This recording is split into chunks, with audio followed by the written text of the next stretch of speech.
Okay, so I'm back. I said I was going to introduce my authors to you, so here we go.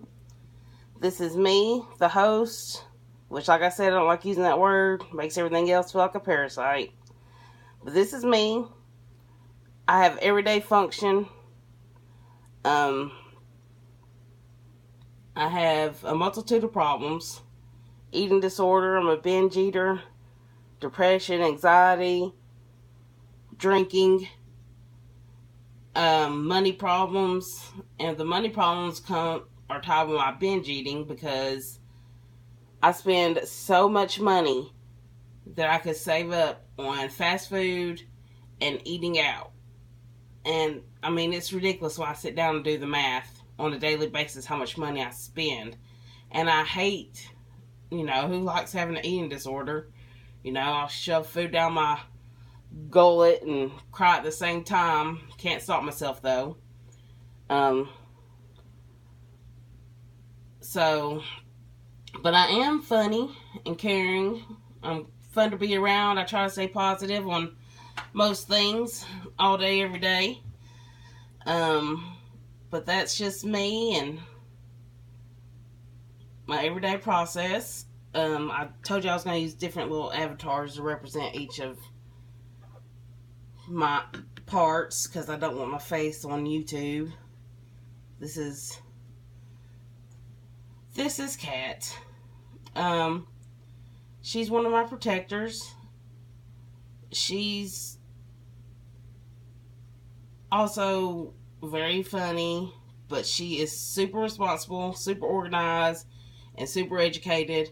I don't think I could have made it through college without this one. You know, I strive to be like her every day. You know, this is who I want to be like. She is very intelligent, personable, funny, caring, you know, just things that would make life a little bit easier. Okay, we'll move from her to Jackie. Jackie, I chose this little Cheshire cat because you can't see her, but you can only see that shit-eating grin. I'm telling you. She is also a protector. She is horribly mean. I used to call her the cunt or the bitch. Excuse my language. But she loved it. And that was her name until my therapist told me that we had to give her, she had to have a different name. So we just chose Jackie. But she loved being called the latter. And, let's see, she takes no crap. She's very strong, independent.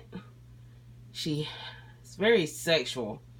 And I know I just said that, but she hates men. She hates you. She's not a lesbian by any means. Just when she takes on sexual activity, she's very dominant.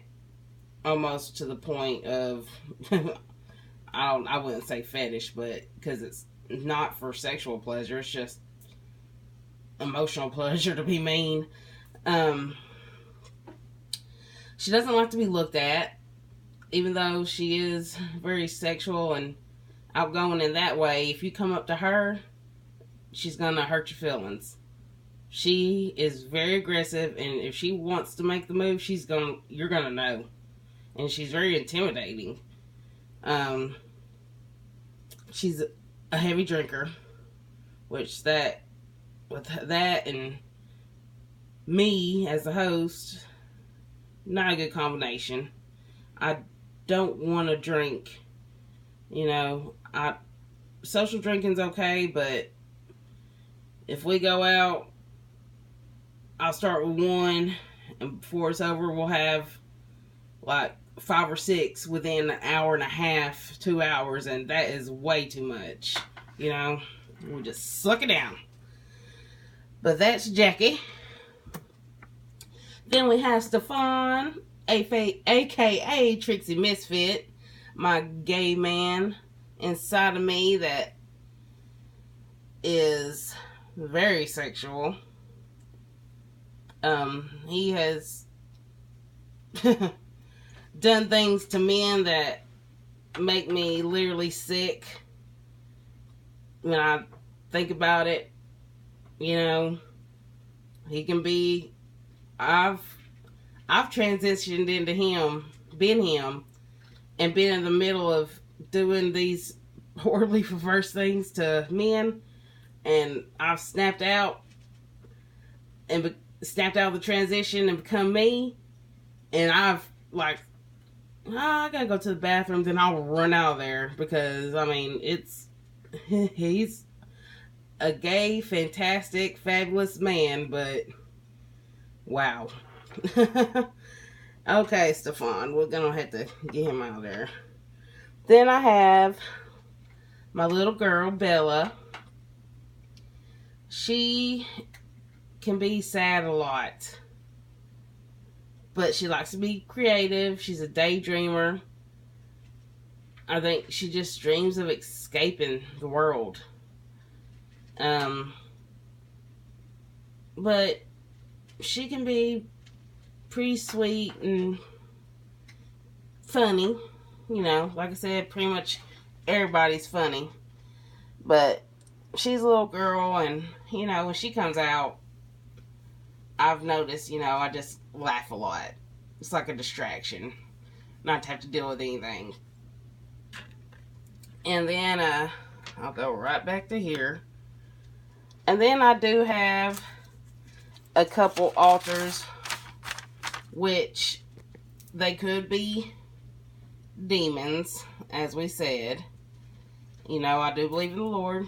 I'm not going to keep repeating that a million times, but if you watch these videos, you'll hear me say that a lot. This mysterious altar is like a man from the late 1800s when he's got a long black dark coat, one of those stovepipe hats, and he's just like creepy. But I think he's a doctor. And but here's where he gets creepy. I'm not sure if he's a doctor of health or a doctor of death. You know, I think that if he's a doctor of death, he's just like killing people. You know, very evil. Not good. If he's a doctor of health, he's like a serious medical doctor, but he's still killing people. So either way it goes, he's just not so grand. And when I get really, really upset and angry, it's like I'll feel like just scratching and tearing my face off because I want to do it to other people. Like I want to do, like, scratch somebody else's face off or, you know, things like that. But I know that I can't because, you know, I'm not a homicidal maniac. So I'll just want to. It's like I just want to just grab my skin off. But I don't do that either. I have when I was younger, I did used to beat myself in the stomach. I have cut myself a couple times, not many, so I'm not a cutter, but I have just gotten so angry and didn't know what to do because I want to take it on somebody else, but I can't. So I just take it out on myself. So, you know,